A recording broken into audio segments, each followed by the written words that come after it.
जो भी विद्यार्थी बीएड फर्स्ट ईयर में पढ़ रहा है या जिसने बीएड फर्स्ट ईयर के पेपर दे दिए हैं, उन सभी विद्यार्थियों के लिए आज एक ऐसी वीडियो लेकर आया हूं जो आप लोगों के लिए बहुत ही ज्यादा इम्पोर्टेंट है। आज इस वीडियो के माध्यम से मैं आप लोगों को बताने जा रहा हूं कि बीएड सेकंड ईयर में कौन कौन से प्रैक्टिकल होते हैं, प्रैक्टिकल की तैयारी हमें कैसे करनी होती है, प्रैक्टिकल की जो फाइल्स बनती हैं उन फाइल्स को बनाने में हमें क्या क्या करना होता है, और जो प्रैक्टिकल वाला दिन होता है यानी जिस दिन आप प्रैक्टिकल देने के लिए कॉलेज में जाते हैं उस दिन आपको किन किन बातों को ध्यान में रखना है, ये सब बातें आज इस वीडियो के माध्यम से आपके सामने लेकर आया हूं। स्वागत है सभी का। जो भी साथी बीएड कर रहा है उसके लिए एक इंपॉर्टेंट वीडियो होने वाली है। तो चलिए देख लेते हैं बीएड सेकंड ईयर में हम कौन कौन से प्रैक्टिकल बनाते हैं या बनाने वाले हैं। सबसे पहले जो भी प्रैक्टिकल आप बनाते हैं उस प्रैक्टिकल से संबंधित उसका जो फर्स्ट पेज होता है यानी जो कवर होता है, बहुत सारे विद्यार्थी कंफ्यूज रहते हैं कि कवर के ऊपर हमें क्या क्या चीज लिखनी है। तो आपको बता देता हूं। सबसे पहले हमें कॉलेज का नाम लिखना है। जिस भी कॉलेज के अंदर आप पढ़ते हैं कॉलेज का नाम आप गोलाई में लिख सकते हैं या सीधे भी लिख सकते हैं। उसके बाद उसके नीचे आपको जो प्रैक्टिकल आपने बनाई है उस प्रैक्टिकल का नाम लिखना है। अंडरस्टैंडिंग द सेल्फ बनाई है, आईसीटी वाली बनाई है, drama and art in education बनाई है, या pedagogy of English science SST या जो भी आपका सब्जेक्ट रहा है उससे रिलेटेड जो भी प्रैक्टिकल आपने बनाई है उस प्रैक्टिकल का नाम लिखना है। उसके बाद आपने सेशन लिखना है, जो भी करंट सेशन आपका चला हुआ है। उसके बाद सबमिटेड टू और सबमिटेड बाय, यहां पर भी विद्यार्थी कंफ्यूज रहते हैं। सबमिटेड टू में आपको टीचर्स का नाम लिखना है, जो भी टीचर आपको कॉलेज के द्वारा बताया गया है। सबमिटेड बाय में आपने कॉलेज रोल नंबर नहीं लिखना, यूनिवर्सिटी रोल नंबर लिखना है। नीचे आप अपना नाम लिख सकते हैं। तो ये जो फर्स्ट पेज है, जितना डेकोरेट आप कर सकते हैं उतना ज्यादा डेकोरेट करने की कोशिश करनी है, क्योंकि प्रैक्टिकल का जो फर्स्ट पेज है जितना अच्छा आप बनाओगे उतना ज्यादा अच्छा इंप्रेशन एग्जामिनर के ऊपर जाने वाला है। उसके बाद नेक्स्ट देख लेते हैं टोटल फाइल्स हमारी कितनी होती है। टोटल फाइल्स में 4 फाइल हमारी कंपलसरी होती है। EPC 1 reading and reflecting on text, EPC 2 drama and art in education, EPC 3 critical understanding of ICT, EPC 4 understanding the self. यहां पर ईपीसी की फुल फॉर्म क्या है कमेंट बॉक्स के अंदर जरूर बताएं अगर आप जानते हैं। एग्जामिनर आपसे ये भी पूछ लेता है ईपीसी क्या होता है, ईपीसी की फुल फॉर्म क्या होती है, और इन फाइल्स के साथ में ईपीसी 1 2 3 4 क्यों जोड़ा गया है। तो इन सब की जानकारी भी आपको होनी चाहिए। तो सबसे पहले कमेंट बॉक्स के अंदर अगर आप ईपीसी का अर्थ जानते हैं तो आप लिख दें। Reading and reflecting on text जो फाइल है, इस फाइल को आप अच्छे तरीके से डेकोरेट करके लिखना है और साथ में पिक्चर्स भी पेस्ट करनी है। आपने जो भी लिखा उसी से संबंधित आपका वाइवा होने वाला है।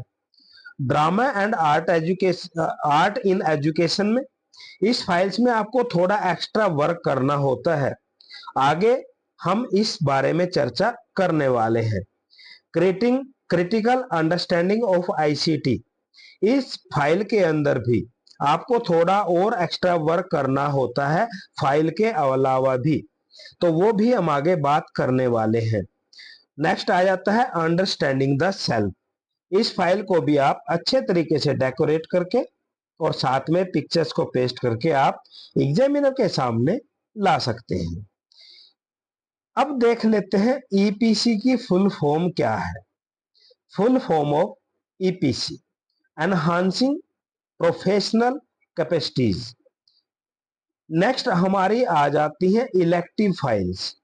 इलेक्टिव फाइल्स का मतलब होता है कोई भी विद्यार्थी जब बीएड करता है तो अपनी ग्रेजुएशन के बेस पर वो 2 टीचिंग सब्जेक्ट को सेलेक्ट करता है।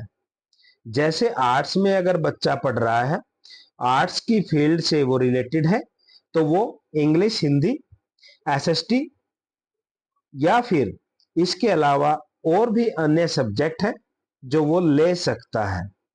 कॉमर्स से रिलेटेड कॉमर्स और इकोनॉमिक्स, और साइंस से related physical science, biological science, mathematics, अन्य और भी सब्जेक्ट बन जाते हैं। तो जो भी आपके 2 इलेक्टिव सब्जेक्ट हैं, पैडागोजी ऑफ इंग्लिश है या एसएसटी है या हिंदी है या कॉमर्स है या इकोनॉमिक्स है या मैथमेटिक्स है या फिजिकल साइंस है या बायोलॉजिकल साइंस है या म्यूजिक है या आर्ट है या जो भी आपने पढ़ना है बीएड में, तो उन सब से रिलेटेड 2 फाइल आपकी बनती है। उसके बाद इसके अलावा नेक्स्ट आ जाती है प्रोजेक्ट फाइल्स। प्रोजेक्ट फाइल्स में 3 फाइल बनती है। बहुत से कॉलेज के अंदर ये काम थोड़ा ज्यादा भी हो जाता है, लेकिन लगभग 3 बनती है। First SBA, school based activity. BEd first year हो या बीएड सेकंड ईयर, आपकी कुछ महीनों की टीचिंग प्रैक्टिस स्कूल्स के अंदर चलती है। वहां स्कूल के अंदर आपने 3 महीने 4 महीने में क्या क्या ऑब्जर्व किया, वो सब बातें स्कूल बेस्ड एक्टिविटी में आ जाती है। प्रेयर कौन सी होती थी, राष्ट्रीय गान होता था या प्रेयर कैसे होती थी, टाइम टेबल किस तरीके से बनाया जाता है, क्लास को कैसे हैंडल किया जाता है, वहां पे ग्राउंड की कैसी सुविधाएं हैं, वहां पे टॉयलेट की सुविधाएं कैसी हैं, मिड डे मील अगर मिलता है तो उसकी व्यवस्था कैसी है, स्टॉक रजिस्टर कैसे बनते हैं, अटेंडेंस रजिस्टर कैसे बनते हैं, और भी बहुत सारी चीजें हैं जो स्कूल बेस्ड एक्टिविटी में आ जाती है। ये सब आपने ऑब्जर्व करके इस फाइल के अंदर लिखना होता है। नेक्स्ट आ जाता है TLM, teaching learning material. BEd पूरी की पूरी इसी के इर्द गिर्द घूमती है। टीएलएम यानी टीचिंग लर्निंग मटेरियल। जो भी कक्षा आपको मिली है उस कक्षा को पढ़ाने के लिए आप अलग अलग टीचिंग एड का यूज करते हैं, वो टीएलएम के अंदर आ जाता है कि किसी भी टॉपिक को पढ़ाने के लिए टीएलएम कैसे प्रिपेयर करनी है, ये सब चीजें टीएलएम फाइल के अंदर आ जाती है। नेक्स्ट आता है कॉन्टिन्यूअस कॉम्प्रिहेंसिव इवैल्यूएशन, यानी जो बच्चे का इवैल्यूएशन है, बच्चों को इवैल्यूएट करना है, उसका मूल्यांकन करना है, तो वो लगातार किस किस तरीके से करना है, वो सब इस फाइल के अंदर आ जाता है। पहले टेस्ट में बच्चे ने कितनी प्रोग्रेस की थी, जब आपने पढ़ाया उसके बाद उसने कितनी प्रोग्रेस की है, पहले रिजल्ट क्या रहा और बाद में आपके पढ़ाने के बाद क्या रिजल्ट आया, ये कॉन्टिन्यूअस कॉम्प्रिहेंसिव इवैल्यूएशन के अंदर इवैल्यूएशन की जाती है। नेक्स्ट आ जाता है जब आपकी फाइनल डे होता है, कॉलेज के अंदर प्रैक्टिकल के लिए आपको बुलाया जाए। कॉलेज के अंदर जब आप प्रैक्टिकल देने के लिए जाते हैं, आपके माइंड के अंदर तरह तरह के क्वेश्चन उठते हैं। एग्जामिनर कैसे होंगे, हम प्रैक्टिकल कैसे दे पाएंगे, हम सही तरीके से दे पाएंगे यह नहीं दे पाएंगे, हमारे मार्क्स किस तरीके से लगेंगे, क्लासरूम के अंदर कैसे बच्चे बैठे होंगे, क्या हम क्लासरूम के अंदर बच्चों को पढ़ा पाएंगे। बहुत सारी चीजें आपके माइंड के अंदर घूमती रहती है। यहां मैं आपको एक चीज बता दूं, जब भी आप प्रैक्टिकल देने के लिए जाएं, सबसे पहले तो आपके पास में पूरा मटेरियल होना चाहिए, तभी आपके अंदर कॉन्फिडेंस आएगा। आपने अक्सर देखा होगा, जब हम प्रैक्टिकल देने के लिए जाते हैं, एक बच्चा अगर मॉडल बना के आया और अगर आप चार्ट बनाकर आए हैं, तो आपके माइंड के अंदर पता नहीं कितने तरह के क्वेश्चन उठेंगे।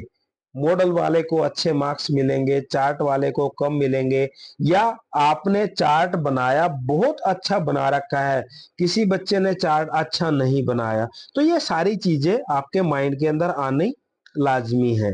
तो यहां मैं आपको बताना जा रहा हूं कि आपने जो प्रैक्टिकल से रिलेटेड मटेरियल है, इस वीडियो में देखें और वो सब प्रिपेयर करके लेकर जाएं। सबसे पहले तो कॉन्फिडेंस आपका यहीं पर बढ़ने वाला है। लेसन प्लान, लेसन प्लान की फाइल आपके पास में हो और साथ में एक टॉपिक आपको चूज करना है, एक टॉपिक सेलेक्ट करना है और उस टॉपिक का एक लेसन प्लान आपने बनाकर अलग प्लास्टिक के फोल्डर के अंदर डाल के लेकर जाना है। वो लेसन प्लान के फॉर्मेट में ही होना चाहिए और टॉपिक आपके द्वारा सेलेक्ट किया होना चाहिए। और वो जो टॉपिक आपने लिया है, उस टॉपिक के ऊपर आपको पकड़ होनी चाहिए। बगैर देखे आपने क्लासरूम के अंदर वो टॉपिक पढ़ाना है। आपके पास अपना पॉइंटर होना चाहिए, डस्टर होना चाहिए, आपके पास चौक होना चाहिए। उसके बाद जो भी टॉपिक आप पढ़ाने जा रहे हो, उस टॉपिक से related chart, model, PPT, real objects, ये आपके पास में इनमें से कोई भी एक टीचिंग एड जरूर होनी चाहिए। अगर आप चार्ट बनाते हैं तो चार्ट बनाते हुए कुछ बातों को ध्यान रखना है। चार्ट बहुत अच्छा बनाने का प्रयास करना। चार्ट के ऊपर ज्यादा छोटा छोटा नहीं लिखना, ताकि विद्यार्थियों को दिखाई ना दे। चार्ट के ऊपर साफ सुथरा लिखना है। चार्ट के ऊपर और नीचे आपने लकड़ी की स्ट्रिप लगा देनी है और ऊपर एक टैग लगा देना है, ताकि आप हैंगिंग चार्ट बना सके। चार्ट को आपने हैंगिंग चार्ट बनाना है। मॉडल, मॉडल आपने थर्माकोल की शीट पे अगर बनाना है तो मॉडल 3 डायमेंशन मॉडल होना चाहिए, वर्किंग मॉडल होना चाहिए, जिस तरीके से भी आप यूज करें। पीपीटी बनाते समय बात ध्यान रखनी है कि जब भी पीपीटी बनाए, आपने अपना लैपटॉप ही लेकर जाना है। उसके बाद रियल ऑब्जेक्ट्स, अगर आप किसी भी टॉपिक को पढ़ाने के लिए यूज करना चाहते हैं तो आप वो भी कर सकते हैं। ये सब चीजें आपको टीचिंग के लिए लेकर जानी है। उसके बाद material for drama and art in education, rangoli का मटेरियल बना ले जाना है। जैसे ब्रोदा ले जा सकते हो, चावल को कलर करके ले जा सकते हो, अलग अलग तरह की दालें ले जा सकते हो, तो या कलर ले जा सकते हो। तो इस तरीके से आपने अलग अलग कलर लेकर जाने हैं। साथ में ब्लैंक चार्ट लेकर जाना है और चार्ट को बनाने के लिए स्केच, पेंसिल, रबर, स्केल, ये सब चीजें आपको लेकर जाने हैं। ये दोनों चीजें आपको लेके जानी है। एग्जामिनर के ऊपर डिपेंड करता है कि आपसे रंगोली बनवाए या आपसे चार्ट के ऊपर कोई स्लोगन वगैरह, कोई पिक्चर वगैरह, कोई ड्रॉ करवा के देख सकता है। तो ये drama and art in education में आ जाता है। मटेरियल्स फॉर आईसीटी, आईसीटी की जो फाइल होती है वो अच्छे तरीके से बना के ले जानी है। ये प्रैक्टिकल आपका कंप्यूटर लैब में होता है, तो कंप्यूटर आपको चलाना आना चाहिए। आपको एक सॉफ्ट कॉपी, यानी आपने पेन ड्राइव में ले जा सकते हो या डीवीडी के अंदर ले जा सकते हो, रिज्यूम डाल के ले जाना है। आपने एक क्वेश्चन पेपर लेके जाना है डीवीडी के अंदर डाल के, और सॉफ्ट कॉपी ऑफ रिजल्ट, 10-20 बच्चों का रिजल्ट बनाकर वो भी आपने डीवीडी के अंदर डालकर ले जाना है। तो ये आईसीटी फाइल के अंदर आपने इतना सारा कुछ लेकर जाना है। इस वीडियो को देखने के बाद प्रैक्टिकल से संबंधित आपकी कोई भी क्वेरी नहीं रहेगी। अब जो आप टीचिंग फाइल बनाते हो, प्रैक्टिकल से पहले अपनी फाइल के अंदर ये चीजें जरूर चेक कर लेना। अगर ये चीजें आप चेक नहीं करोगे तो प्रॉब्लम आपको होगी, किसी को नहीं होगी। आपकी प्रैक्टिकल फाइल्स में जो भी आपकी टीचिंग की फाइल है 5 माइक्रो स्किल लिखी हुई होनी चाहिए। और वो 5 माइक्रो स्किल कौन कौन सी है? Skill of introduction, skill of explaining, skill of questioning, skill of stimulus variation, skill of illustration with example. अगर ये 5 स्किल आपकी फाइल के अंदर नहीं है तो आपको फाइल दोबारा बनानी पड़ सकती है। तो ये चीजें आपने ध्यान से देखना है। ये 5 स्किल आपकी होनी चाहिए। उसके बाद 5 सिमुलेटेड लेसन प्लान होने चाहिए। एक डिस्कशन होना चाहिए, डिस्कशन लेसन प्लान। और 15 रियल टीचिंग लेसन प्लान होने चाहिए। जब आप स्कूल में गए थे तो वहां पे आपने जो भी लेसन प्लान बनाए वो इसमें होने चाहिए। उसके बाद 10 observation of peer group. Peer group का मतलब होता है कि आपके सहपाठी पढ़ा रहे हैं, आपके बीएड के स्टूडेंट पढ़ा रहे हैं और आप पीछे बैठ के ऑब्जर्व कर रहे हो, तो आपके 10 ऑब्जर्वेशन होनी चाहिए।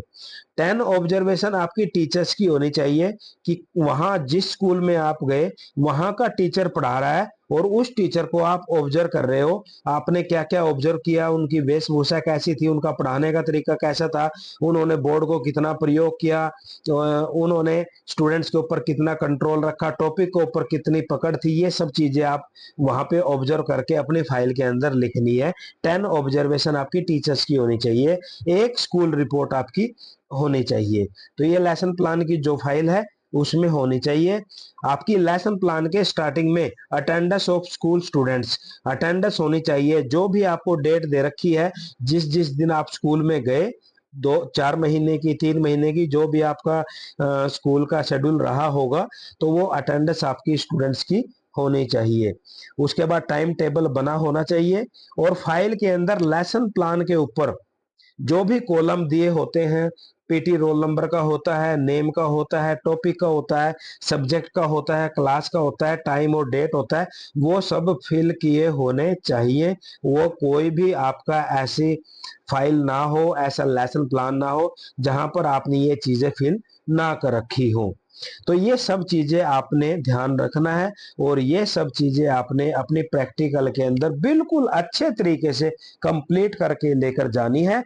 फिर भी अगर आपको कोई प्रॉब्लम आती है, कोई बात पूछनी है, तो आप मेरे हेल्पलाइन नंबर 9416262143 पर व्हाट्सएप करके पूछ सकते हैं। आपकी बात का जवाब जरूर दिया जाएगा। वीडियो अगर पसंद आए तो लाइक कर देना, शेयर कर देना। और ये वीडियो अगर एक बार देखने से बात समझ में नहीं आती है तो दोबारा देख ले। पूरी बीएड के अंदर जो भी प्रैक्टिकल बनते हैं, प्रैक्टिकल से रिलेटेड जो भी आपको तैयारी करनी पड़ती है, वो सब चीजें इसमें बता रखी है।